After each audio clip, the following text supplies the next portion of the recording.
हर रोज एक नई कहानी देखने के लिए चैनल को सब्सक्राइब करें और बेल आइकन दबाना ना भूलें। नेहा के घर में शादी का माहौल था।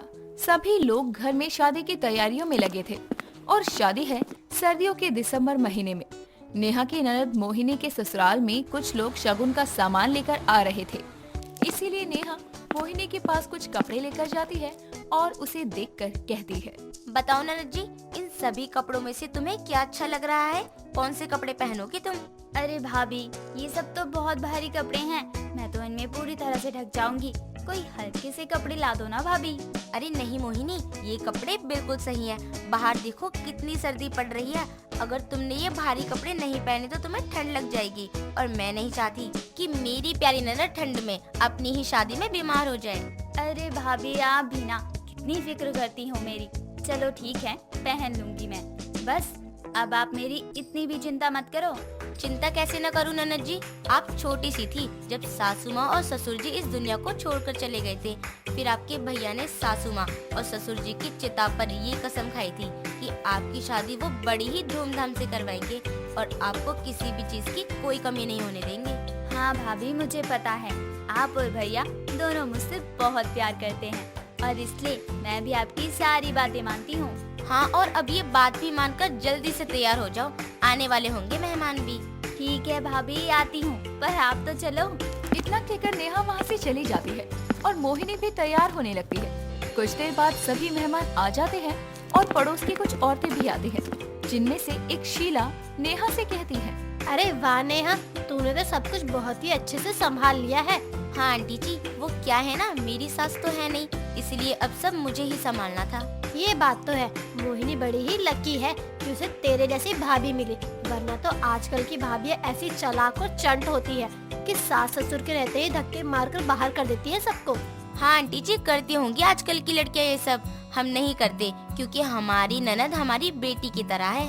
ये दोनों आपस में बातें कर ही रहे थे कि तभी मोहिनी को नीचे लाने के लिए नेहा का पति उसे कहता है और फिर नेहा मोहिनी के कमरे में जाती है, जहां मोहिनी अभी ठीक से तैयार भी नहीं हुई थी और उसे देखकर कहती है, अरे मोहिनी, तुम अभी तक तैयार नहीं हुई?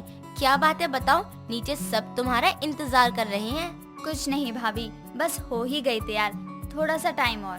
ठीक है चलो, मैं तुम्हें तैयार होने में मदद करती हूँ। इतना कहकर नेहा मोहिनी को तैयार होने में मदद करती है और कुछ देर बाद दोनों नीचे आते हैं और सभी लोग मिलकर शगुन की रस्म करते हैं।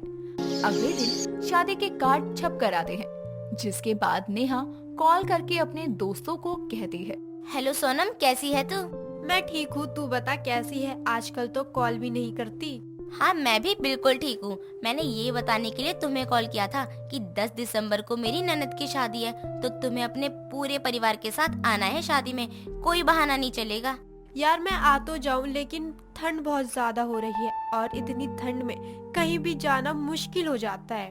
अरे ये क्या बात हुई, सर्दी तो हो ही रही है, इसका मतलब ये थोड़ी कि तुम कहीं जाओगी ही नहीं। यार नेहा, वो बात नहीं है। अगर शादी गर्मियों में होती तो आते भी और मन चाहे कपड़े भी पहनते, लेकिन ठंड में मोटर भारी कपड़े पहनने से पूरे ढक जाते हैं।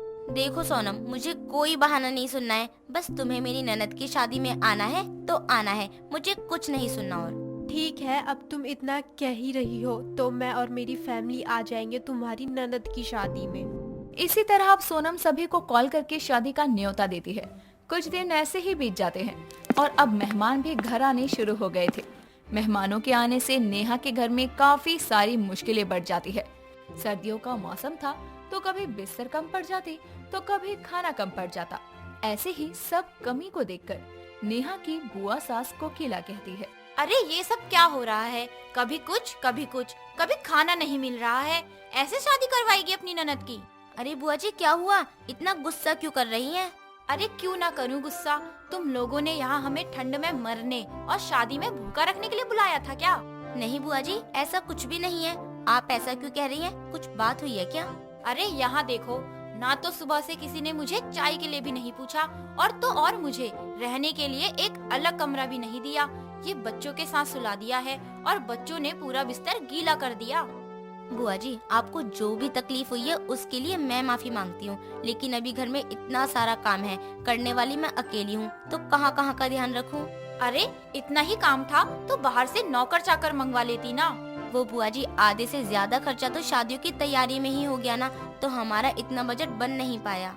अरे अगर पैसे नहीं थे तो क्यों इतनी शानो शौकत से अपनी ननद की शादी करवा रही है। इतना शोर सुनकर सभी मेहमान जमा हो जाते हैं और सभी नेहा की बुराई करने लगते हैं। जिसके बाद शोर सुनकर मोहिनी भी वहाँ आती है और कहती है, अरे यहाँ ये सब क्या हो रहा है और इतना शोर कौन कर रहा है।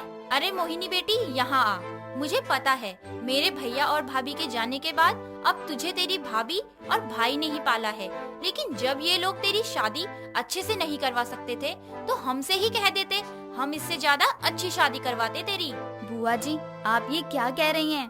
अरे मोहिनी, वो कुछ नहीं कह रही, तुम अपने कमरे में जाओ।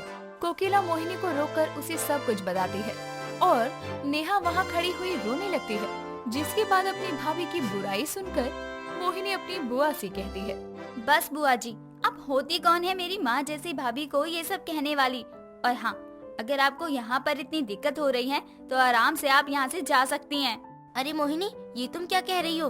बड़ी हैं वो हमसे, उन्हें हक है हमसे कुछ भी कहने का। भाभी, मानती हूँ कि वो हमसे बड़ी हैं, लेकिन इसका मतलब ये नहीं कि ये आपको कुछ भी कहें। ये देखो कितनी चलती है इसकी जुबान। अरे अगर तेरे ऐसे ही रंग ढंग रहे तो ससुराल में टिक नहीं पाएगी। अपने ससुराल का मैं देख लूंगी। आप ये बताओ कि आपको शादी में रुकना है या नहीं? अरे जहाँ मेरी इज्जत ही नहीं है, मैं वहाँ रुककर क्या करूँगी? मुझे नहीं रुकना इस शादी में, मैं जा रही हूँ। अरे बुआ जी, ये क्या कह रही हैं आप? इसे माफ कर दीजिए, ये तो बच्ची है, आप इसको बच्ची समझकर माफ कर दीजिए। नेहा उसे बहुत समझाती है पर बुआ नहीं रुकती। कुछ दिन और ऐसे ही बीत जाते हैं और मेहमान जैसे जैसे आ रहे थे वैसे वैसे खर्चा भी बढ़ रहा था, क्योंकि सर्दियाँ थी और कमरों को गर्म रखने के लिए हीटर लगे हुए थे, तो बिल ज्यादा आने लगा।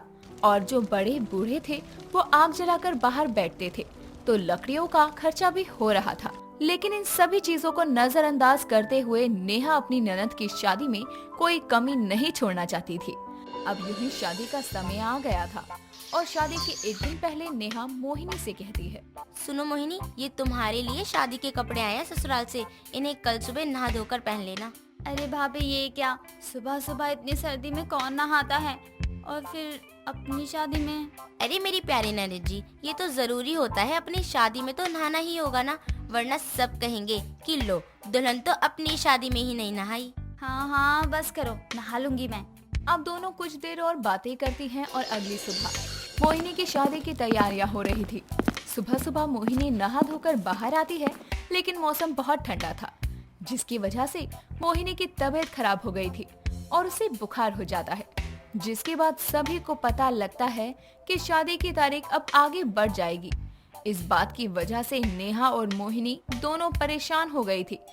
लेकिन मोहिनी की शादी जिससे होने वाली थी वो मोहिनी से बिना किसी बैंड बाजे एक सादगी भरी अंदाज में शादी कर लेता है और ऐसे ही नेहा की ननद की शादी हो जाती है।